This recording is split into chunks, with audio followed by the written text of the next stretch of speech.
आवडी चॅनेलवरून सर्वांना नमस्कार.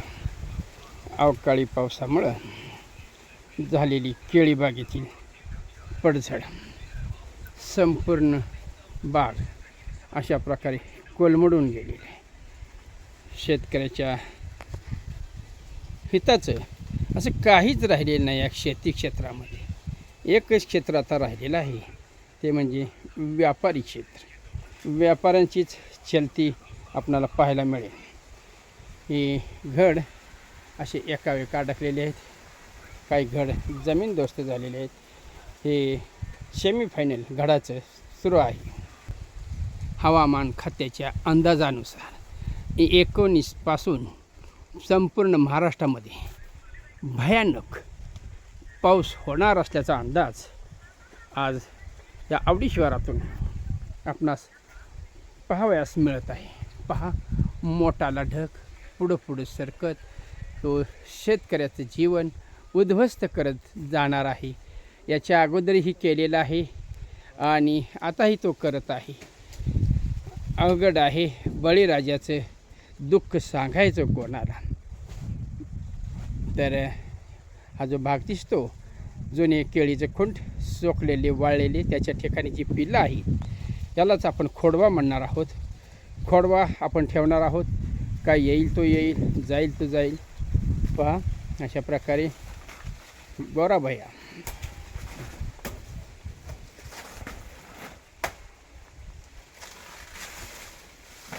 त्याचं कामकाज उत्कृष्ट कामाचा नमुना. अडचण करणाऱ्या दोऱ्या अशा प्रकारे कापल्या जातात. जमिनीवरून वरती उचलून घेणं हे त्रासदायक असतं, पण नाविलाज आहे. शेवटून बाहेर पडलेली ही घड यांना जर का आपण मार्केटला पाठवायचं म्हटलं तर 1 महिन्याचा अवधी जाईल. तोपर्यंत या अवकाळी आसमानी संकटापुढे हे निभाव काढतात का नाहीत ह्याची शंका आहे.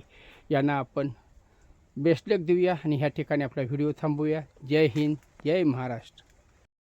आसमानी संकट.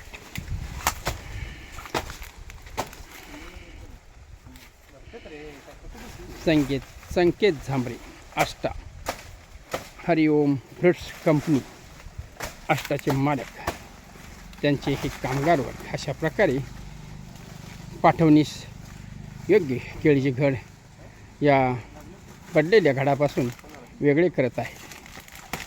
आता काय जास्त सांगण्याचं हे कारण नाही, कारण अगोदरच या आसमानी संकटामुळं बळीराजाच्या डोळ्यामध्ये अश्रू आलेले आहेत आणि आता हुंदका फुटत नाही. म्हणून मी हा माझा व्हिडिओ या ठिकाणी थांबवतो. जय हिंद, जय महाराष्ट्र.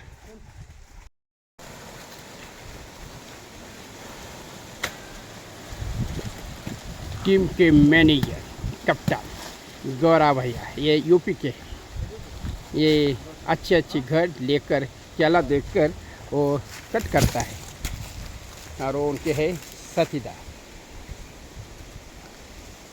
हाँ, बोला तुमचं नाव? गोरा भाई, कहाँ के हैं? यूपी से. यूपी के. कितने साल का ये अनुभव है आपको? 10 साल. 10 साल का. अच्छा, अच्छा देखकर ये माल कटिंग करो. हाँ. ओके. केळीचे खुंट जे वयोवृद्ध झालेले आहेत, ज्यांचं कार्यभार संपलेला आहे, ते कट करून अशा प्रकारे एकच पेलो वाढवण्याचं कामकाज हाती घेतलेलं आहे. आमच्या वेळेला जुन्या काळामध्ये एक म्हण होती, 2 बच्चे फुल स्टॉप, बीवी रहे टिप टॉप. आत्ता एकूण क्षेत्राच्या अर्धा भाग जे काही घड आलेले आहेत योग्य ते पाहून गोराभैया घेत आहे. 2 साथीदार त्याला मदत करत आहेत. टीमवर्क आहे, त्यामुळं एकमेकाच्या विचारानं हे कामकाज करावं लागतं. पहा, केळीची पिलं गोराभैयाचा हल्ला बोल. पहा, अशा प्रकारे 2 घाव घातलेले आहेत. बरोबर मध्ये त्या बांधणीच्या ठिकाणी वरती अंतराळीच असा घड घेतला जात आहे. ओके. पहिल्यांदा केळी आलेली आहेत का बघून अशा प्रकारे तो झाड उंच असल्यामुळं, घड वर असल्यामुळं तो बरोबर मध्ये घाव घालतो. आणि घड खाली वाकला जातो आणि नंतर पाहून तो तोडला जातो. पेशा एक वाक्य आहे, मुळावर घाव घातला की फांद्या आपोआप खाली येतात. अशा प्रकारे त्यानं मध्यावरती घाव घातलेला आहे आणि त्यामुळे त्याला आवश्यक तेवढाच तो घर झुकवलेला आहे. त्या ठिकाणी आपण बघूया आता त्या कशा पद्धतीनं पडल झडल मूल वाढल, तसं या केळीच्या बाबतीतही आहे. पहा अशा प्रकारे केळीची पिलं आता फोफवलेली आहे. केळीच्या पिलांची विरळणी करण्याचं कामकाज युद्ध पातळीवर सुरू आहे. एकच पिलू दर्जेदार, चांगलं आणि उत्कृष्ट ठेवण्याचं कामकाज सुरू आहे. अशा प्रकारे बागेतून हे घड आणण्याचं कामकाज सुरू आहे. तर जवळजवळ आता ह्या बाजूचा जो भाग दिसतो आपणाला तो घड काढून झालेला आहे. काही घड असे मातीमोल झालेले आहेत, कारण शेतकऱ्याला सगळाच माल लाभत नाही. वाऱ्या वावदळीनं घड असे तुटून पडले, खराब झाले की संपलं.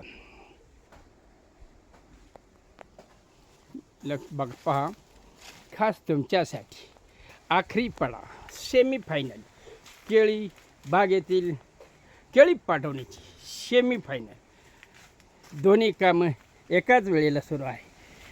केळीचे घड कटिंग करणे आणि पिलं राखणे. आता इथून काय अर्धा भाग पिलांचा कट करण्याचा राहिलेला आहे. पहा बाकी ह्या ठिकाणी आपल्याला दिसेल एकच पिल्लू, कारण आजकाल जास्त पिल्लं सांभाळायला परवडत नाही. त्यांची वाढ करणं वगैरे आपल्याला अशक्य आहे.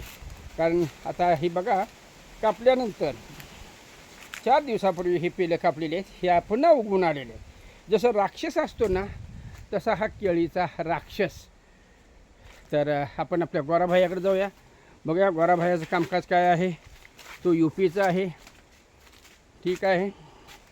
या ठिकाणची घड काढल्यानंतर ही अशी बुंदे खोडं छाटणी केलेली आहे आणि या गव्हाणीमध्ये टाकलेले आहेत.